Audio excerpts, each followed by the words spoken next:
Welcome to That Entrepreneur Life, a podcast about entrepreneurship that takes you from idea to launch and beyond.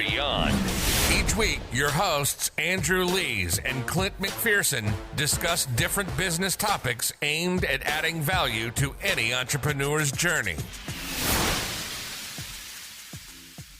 Welcome back, everyone, to another episode of That Entrepreneur Life. I'm Andrew Lees, and I'm here with my co-host, Clint McPherson. What's up, man? What's up, brother? I'm excited to be here for another episode of That Entrepreneur Life. So let's go ahead and kick this thing off by welcoming our special guest, NJ Pesci. How you doing, man? I'm doing well. Thanks, guys. Good to be here with you. Yeah, it's an honor to have you on the show today, NJ. But before we launch into everything, I think it would be important to introduce yourself and tell our listeners what you do. Sure. I'll go back a little if you guys don't mind, just because there's a transition to being an entrepreneur. So I spent 30 years in the corporate world. I worked at Procter and Gamble, worked in manufacturing, worked in some of the functions, did some international stuff.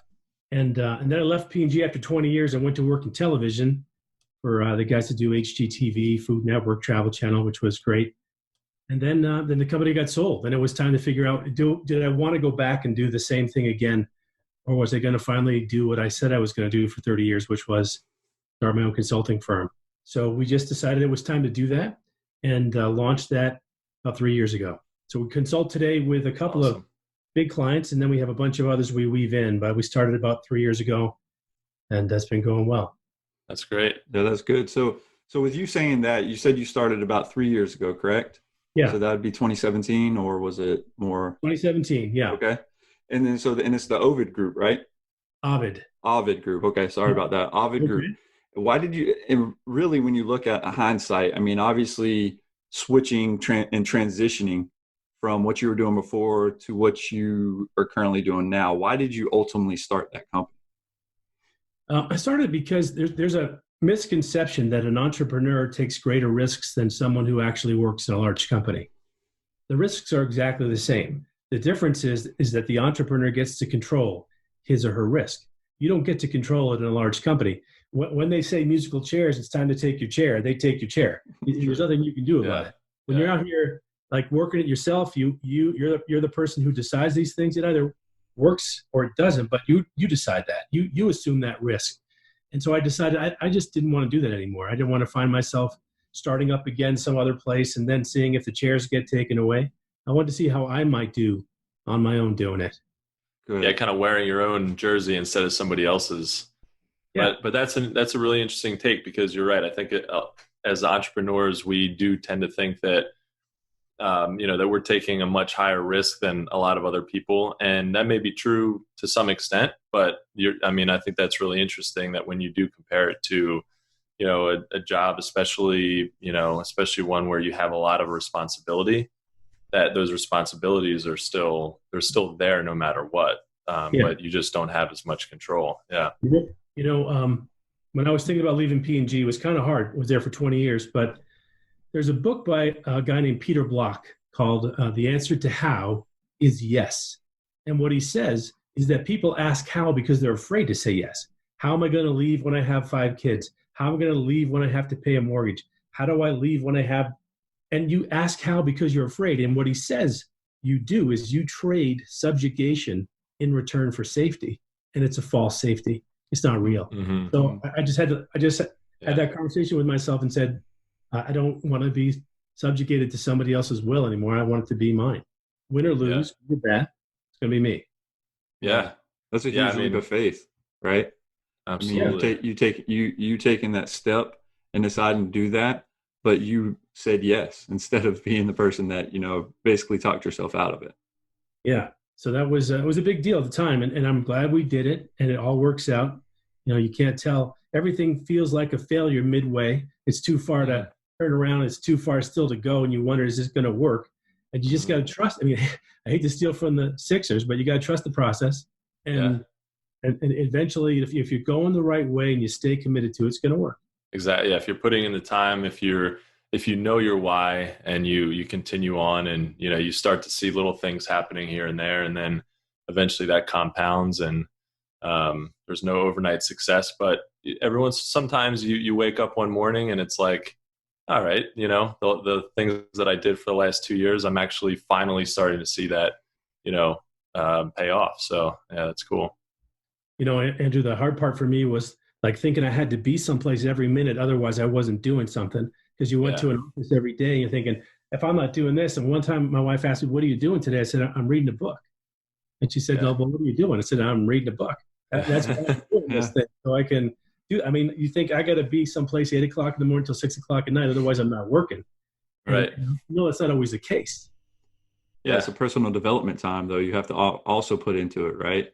I mean, when you have these businesses that are established and they already have this process or this flow because of all the experience and all the books they've read in the past or whatever it was. But, when you're doing and you take on a new venture, you have to continuously educate yourself, right? Because one, technology changes on a regular basis.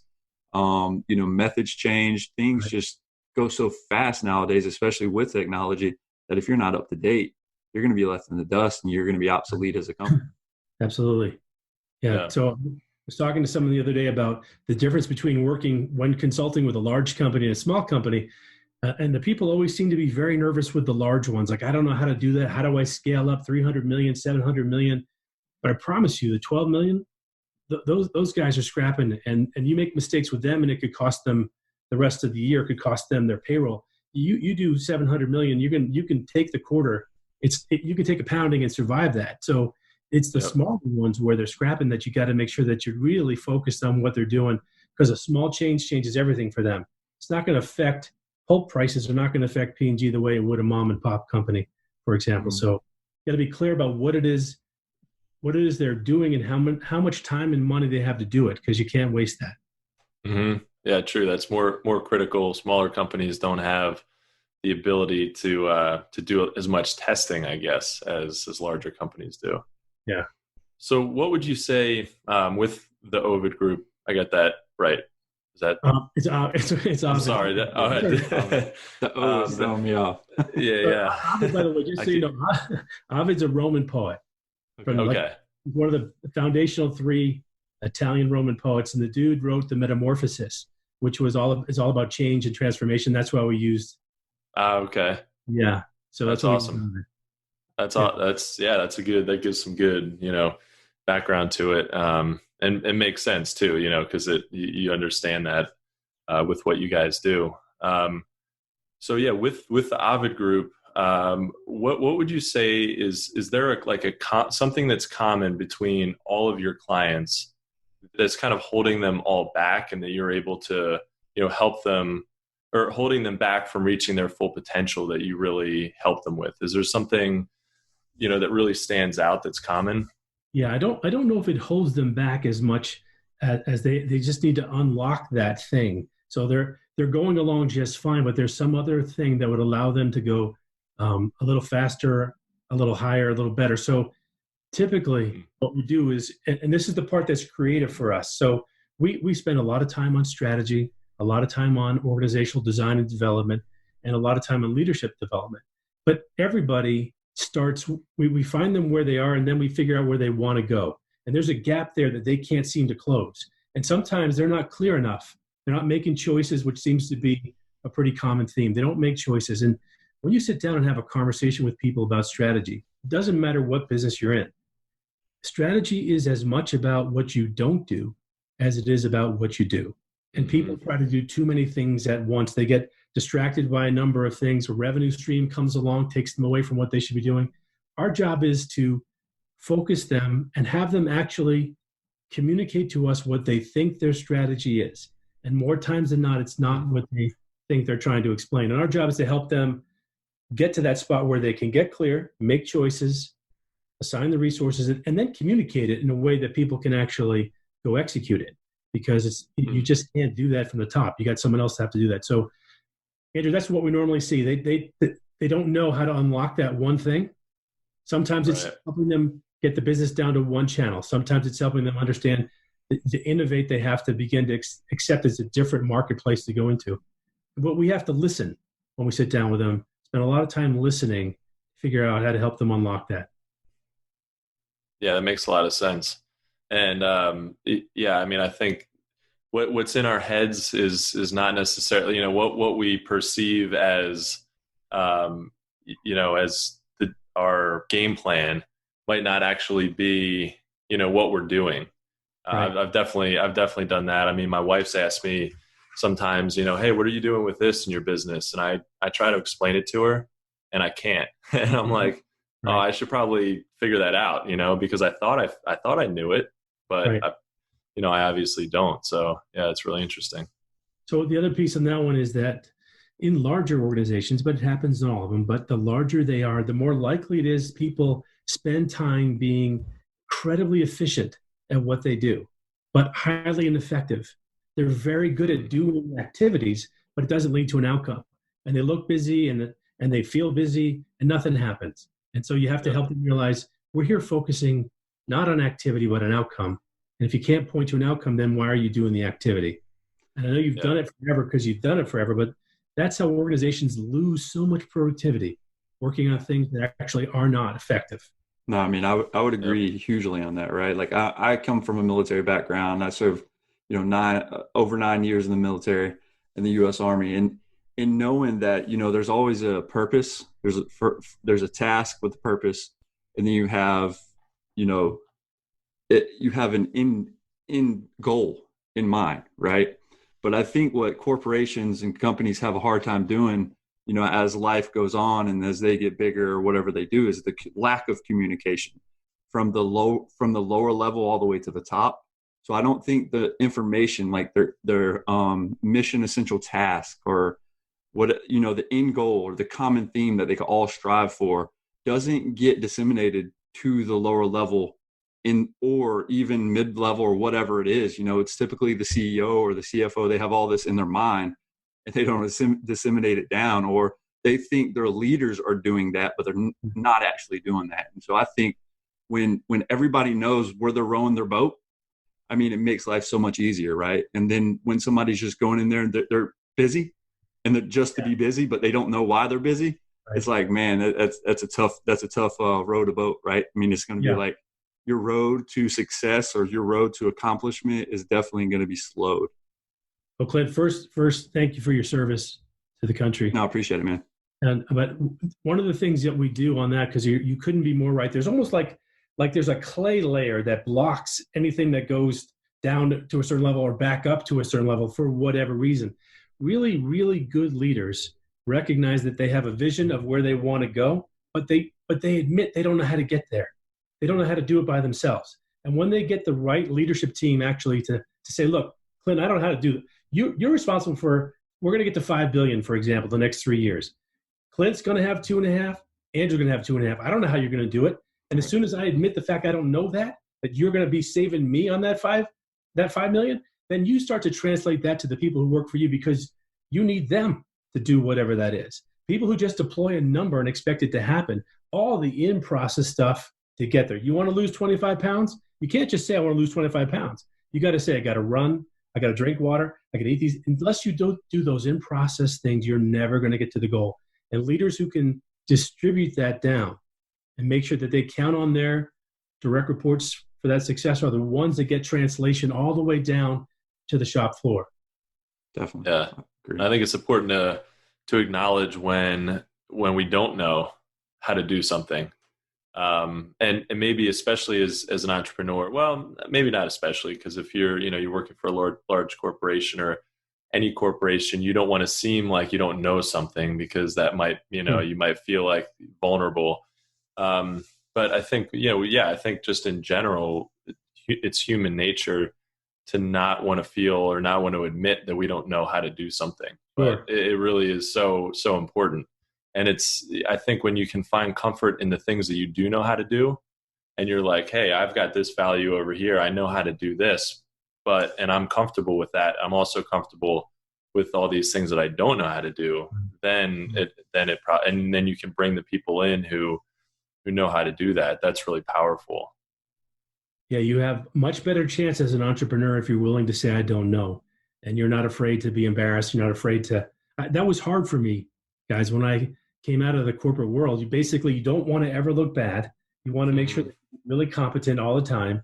And you don't take great number of risks if you can help it. And then all of a sudden you're out there thinking the only way I'm going to eat is if I actually reach out now and call people and make myself uncomfortable with something I haven't had to do in 30 years. I had not had to call someone and say, hey, I think I can help your business. Yeah. And in the beginning, it was very weird for me to do it. And now I'm pretty comfortable with that. But that was a real transition to go ahead and talk to people. If they say no, they say no. You got to figure 1 out of 10 is going to hit. And the worst thing that happened for me is like the first 4 of them hit. So I thought, man, I'm pretty good at this. But then that's going to catch up to me pretty soon. But when it did, I thought, what the heck, man? Why don't people want to talk to me every time I call them? So that part was hard for me to get used to in the beginning. But I'm past it now, I think. That's awesome.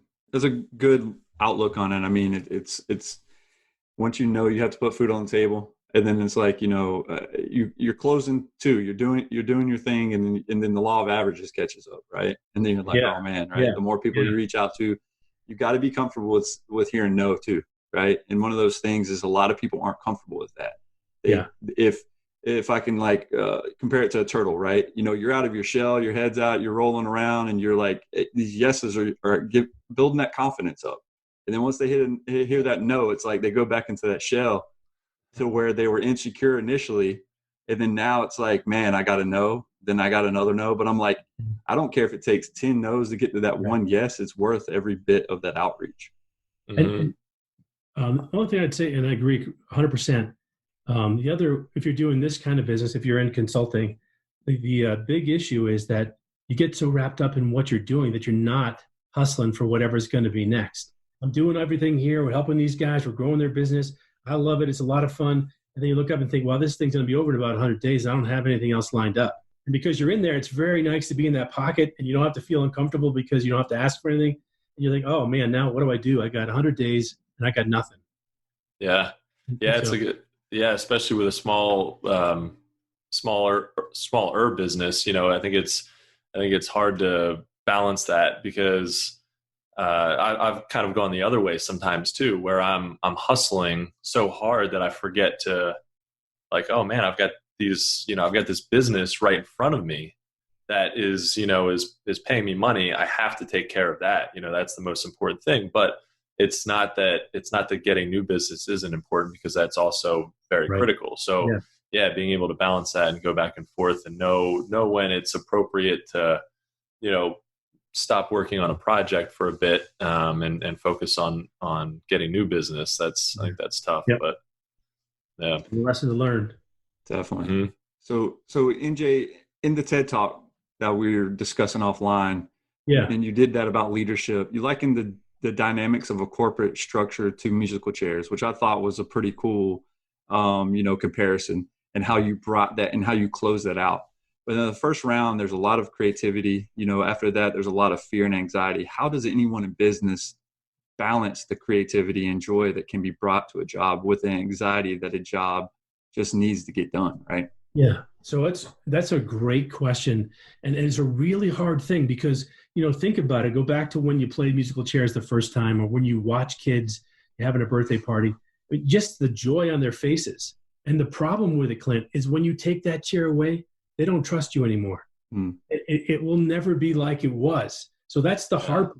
So you have to figure out how you say to people, on one level, lifetime employment used to be something that General Electric, Procter and Gamble's of the world did. And you got there, you did it 50 years, you got your gold watch at the end of it, and it was guaranteed. It's not the case anymore. So people who go into these things need to go into these things with their eyes open, thinking it's not going to be like it was for my grandfather back then. But I do know that while I'm there, this is my only opportunity to express that creativity. If I'm gonna walk around waiting for the sword of Damocles to fall on my head all day, I'm not going to get anything done. But I can't trust that they won't say time's up, chairs are gone. But I know my work has to be good. I have to value the time. This is my time that I'm spending on this enterprise, whatever it is. So I'm trying to give the best I can for me and for the company, but I'm not pretending that they won't take a chair one day, because they will. And that's a difficult piece because people don't trust anymore after it happens the first time. No, yeah, I would agree with that, man. I think it's definitely good, because I can envision I want to say the last time I saw the musical chairs was at a basketball game. They did it mid-court, and I think it was like the Harlem Globetrotters. And it's all fun and games, but you do see those kids that get crushed, right? And that one kid that loses out first and doesn't really know it's his first time possibly ever doing it. And it's like the head, it goes down, and man, the lip pokes out. And, like you said, it can be soul crushing for him. But, it's just one of those things that's also could, it's a game, but also could teach you to failure and to get back up. And next time you play, just be aware, right? Clint, you made me think about the fact that one of the things that we do in organizations, and I'm not a fan of it, and we do it in large organizations, there's a difference between an annual performance review and giving somebody feedback. And unfortunately, the performance review that corporate America has done for the past 30 years is something that people get caught up in. And when you actually start believing that performance review about you as a person is real, then you're done. If they tell me, hey, NJ, you're supposed to be able to move these things to the left faster than you are, that's a technical thing I'm going to fix. But when they start telling me I'm not good enough, smart enough, whatever that enough is, they don't think I have enough of, and you buy that and believe that's what takes your hope from you. That's what takes your dignity from you. And big organizations, man, they do it all the time. They sit you down once a year and say, let me tell you how you've disappointed us for the past year. It's not always the case, but anytime you spend believing any of that stuff about you personally is real is a waste of time. And we do it all the time. Yeah, I agree.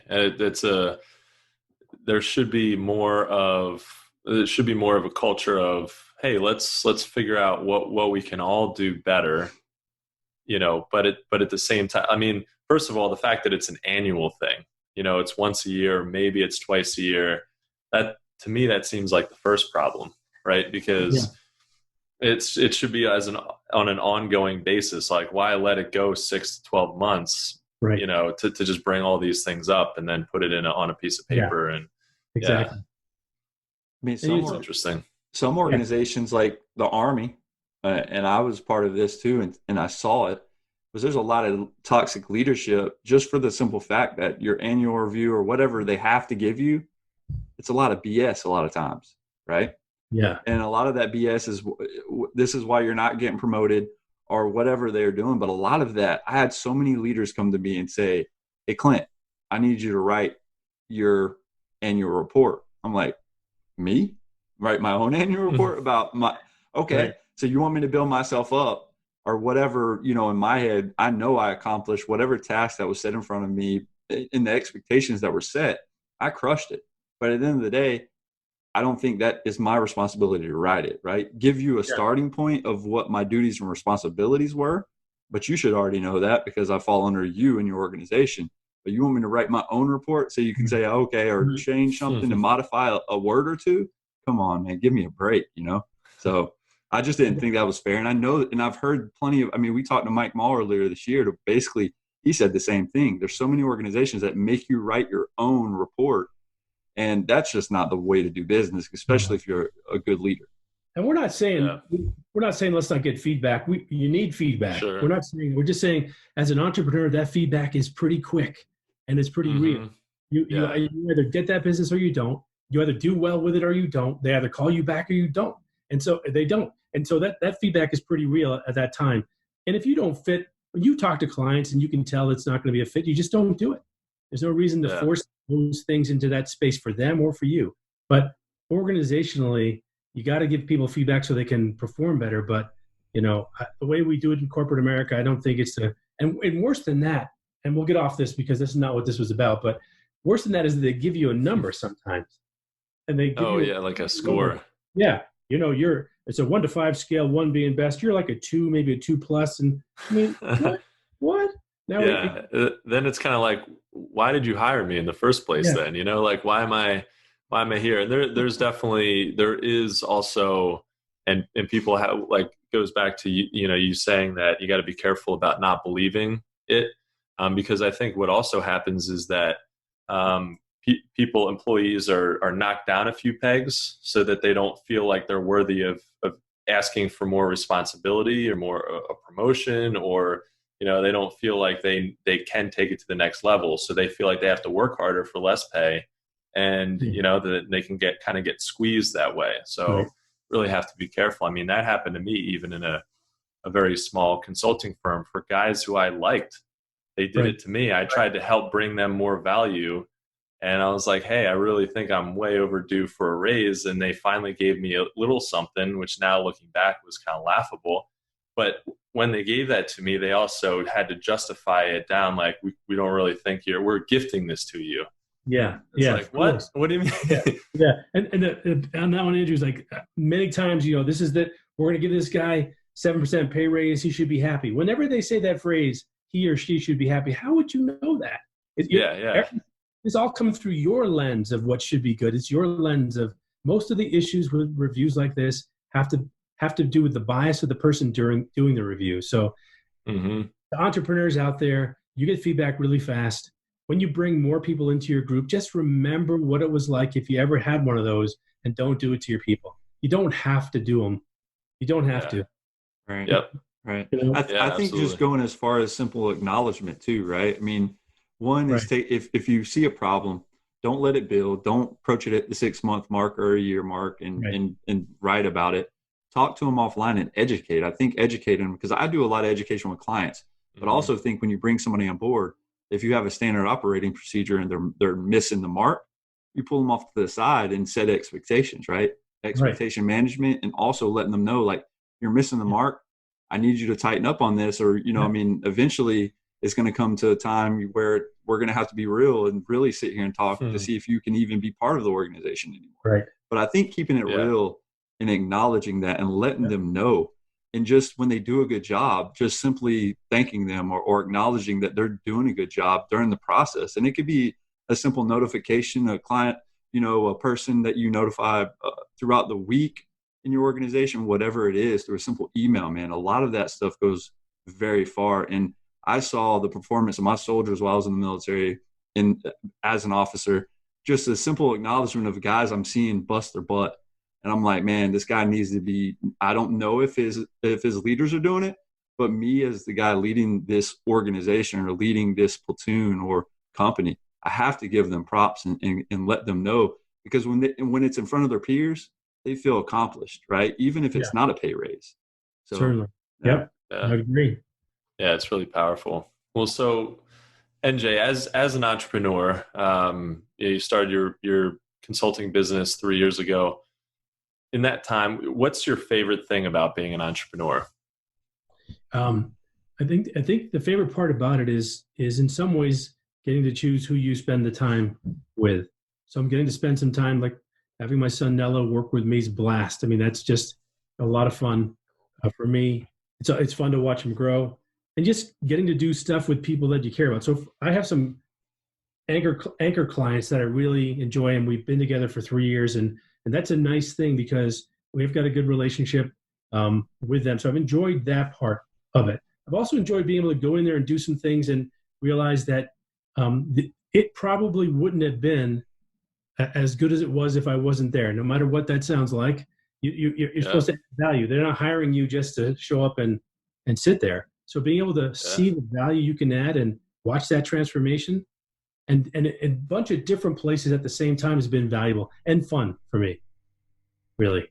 That's awesome. Yeah. So, I mean, fun is if you can have fun with it and you really, you can see the impact that you're having. I mean, I think that's also, to me, that's also, I get the most joy out of, I think I have the most fun when I know when things are clicking and I'm doing well with projects and, customers are happy, and they're not always happy. So, there's definitely days and, plenty of ups and downs, definitely days when you have to do damage control and put out fires and all that. But yeah, that's great. I mean, I was going to say, Andrew, on that one, when it starts, like I said earlier, you just don't even know what you're going to do to help them.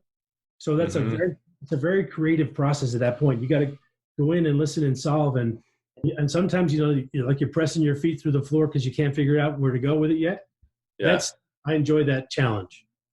That's really cool. And what you do, I mean, what your group does really is you're helping businesses get to the next level. And it's actually something that I like to do. I like to take companies and just do this pretend, thing where I'm like, well, if I ran a company, I would do this differently. I would make these different changes. And I talk about it as if I had any power, and just sort of, it's fun. It's actually very fun to go through that process and kind of imagine what you might be able to do to improve, that business. And sometimes, I mean, it's like critiquing athletes sometimes. It's like, we all sit back and we're like, oh man, I can't believe you didn't take that shot, but there's a lot to it where, if I'm imagining that I would have made a different decision if I were that business, it's hard to say. There's a lot going on behind the scenes, so it's not always so simple, but it is really fun to imagine that. And what you guys do is that, but in real life, actually helping these businesses take it to the next level. Yeah, you're probably, if we're all three of us are the same from that standpoint, that you can't go into a business, go to a restaurant, your kids working someplace without thinking about how much, what are the fixed costs in this thing, and how much. Yep. You're trying to figure out how we making money at the pizza place this time. Yeah. At the ski rentals, dude, how does that work out? So you're always like, you just walk in and that's what you're thinking about. Yep. Yeah, you walk into Starbucks and you're like, oh, I can't imagine how much money these guys are making. Just it's insane. And then you walk into maybe like a local coffee shop and there's like, one other person in there, and you're like, oh man, you're starting to do the numbers in your head, and you're like, man, I hope they sell something more than coffee in here, because it's, otherwise it might be pretty rough. You see that dude's got the sewing machine repair shop. You're thinking, how is he open? How is this thing open? That's the dude you got to talk to, because he knows how to make, $10 out of a dime. That's the guy to talk to, because it's a little bit. Yeah, if you can be that lean, then yeah, absolutely. No doubt. So NJ, with obviously, to just go off of that last question, and with your more than 30 years in the global leadership proficiency that you've been able to come across, and then just your leadership roles throughout all of the different jobs you've had. So you've had a vast experience, and then now you're an entrepreneur. What's been the most difficult thing for you being an entrepreneur? I think it was that early part about adjusting to nothing happens unless I do it. There's nothing more addicting than a weekly paycheck. It's like crack. It's just hard to get off of that crack. And so you're thinking, that's the hardest part, realizing, wow, there's nothing coming in. And then the other piece was just to say, I have something of that. I'll tell you this, guys. The first year I set a goal, and I wouldn't be telling you this story if it went bad. I set a goal for the first year, and I was off by more than 3 times. And that's when I realized you absolutely are undervaluing what it is you bring. Obviously, it was significantly better, but I had to tell myself, what are you afraid of at this point? You know how to do this thing. So that was hard in the beginning. I wasn't actually convinced I could do this. I'd never done it before. And once I did figure that out in the first year, things are a lot better. We've grown each year, and we were killing it at the start of this year till the coronavirus, for sure. Which I've talked to a lot of people, and they're having the same experience. I'm glad people had a good first quarter to have some socked away before the rough stuff came. So, but that was hard in the beginning. I didn't know I could do it. I didn't have enough confidence in what I could do. Should have believed in myself more at the beginning. I think that's a lot of us have that problem starting off, right? Especially, so there are individuals that, from the beginning, at a young age, selling things, lemonade stands. And I wasn't one of those guys. I'd always look from the outside and always think about, like Andrew said, imagining what I would do in their situation. I can do this better. I saw a lot of toxic leadership in the military, and I was like, man, I'm going to do 20, and because I can do this better. Got injured, made a decision to get out. But outside of that, it was more along the line of saying, it's the fear of the unknown, right? And so when you go into entrepreneurship and you've never done it before, a lot of people, when they're going to 9 to 5, it's more of an accepted way, or however they were raised, or however they, whatever their faith base was. it's almost something they build a comfort level. And it's just that cycle of comfort. And they're like, okay, I got a 9 to 5. Even though I might have this idea I want to pursue, I'm not going to do it because I'm fearful of it. Right. And there's things that if you talk to people about it, they want to stop you. Right. And you're like, is this a good idea? Or you put it out there and say, I'm going to quit my job. And you have so many people that will just sharpshoot you and say, that is bad.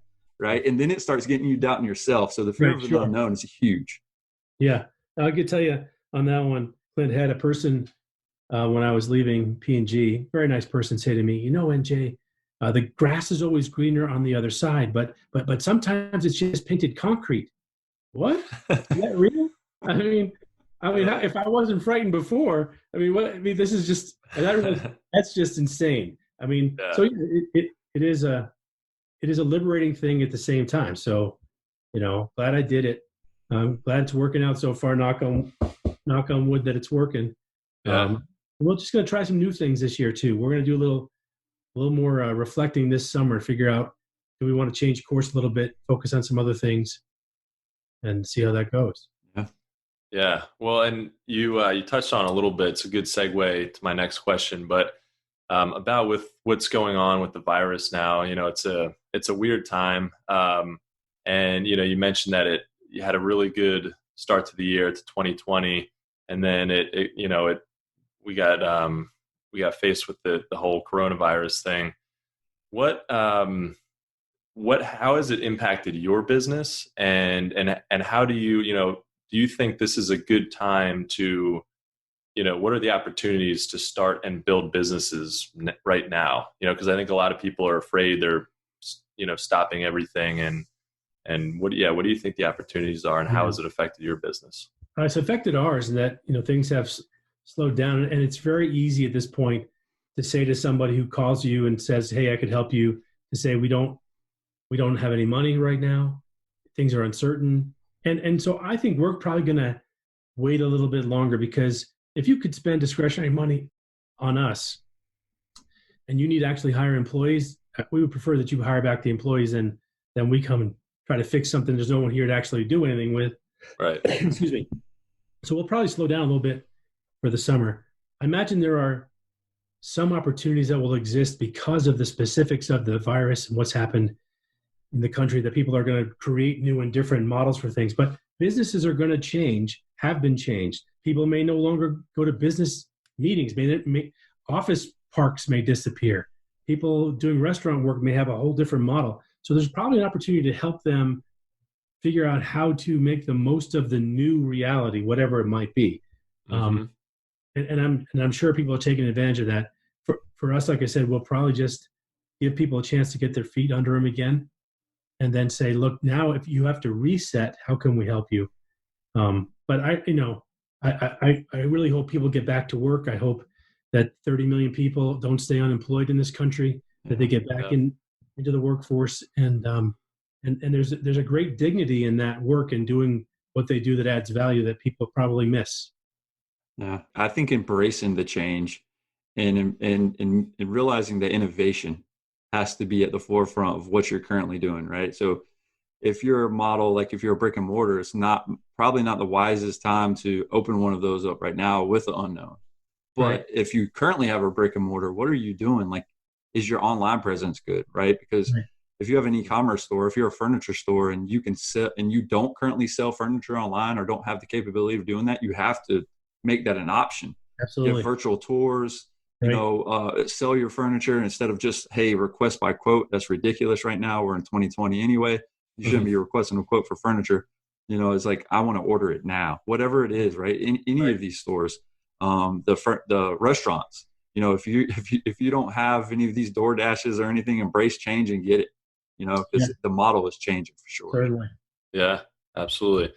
Yeah. There's a lot of restaurants right now they're hurting, obviously, but there is a pizza place around us. Clint lives about 10 minutes from me, and between us, there's a pizza place that is, I think they've got to be killing it, because every time I go there to pick something up, it's line out the door. They can barely, keep it together. So I think if you've got the right model, if you're doing things in a way that's responsible and safe, it's, I think there's a lot of good opportunity. Yeah. And I think, to your point there at a restaurant, there are people who are doing the, curbside pickup they've never done before. And right now people are probably accepting a low service level and experience because they're just happy to go out and get something. But if it continues, right, if it continues in that model, then you're going to have to change how you do that. Because people are not going to put up with that after everyone's safe and like the curbside thing, but it has to be a better experience. Yeah. I think agree. The thing this has opened our eyes to be ready for something like this happening again, right? Because even the experts are saying, I don't know who you follow or listen to, but they're saying this is going to happen again. So if it can happen once, you got to be ready to flip that switch and embrace it and roll with it again in some kind of way. I think we'll be a little more prepared for it. We'll probably be a little leery of what might happen next, but who knows what it'll be. What would be great is if we could get this thing started up again and not take a shot in the fall or the winter. We could get through that without that happening again would be great. But that's the bigger question. Yeah, no doubt. Absolutely. So as we wrap up this episode, NJ, what's the one piece of advice or tip that you would give our listeners to add value to them on their entrepreneurial journey? Yeah, I think the most important thing would be clarity and focus, and understanding you only have so much time, money, equipment, technology. Those resources that you have to allocate against your mission are limited.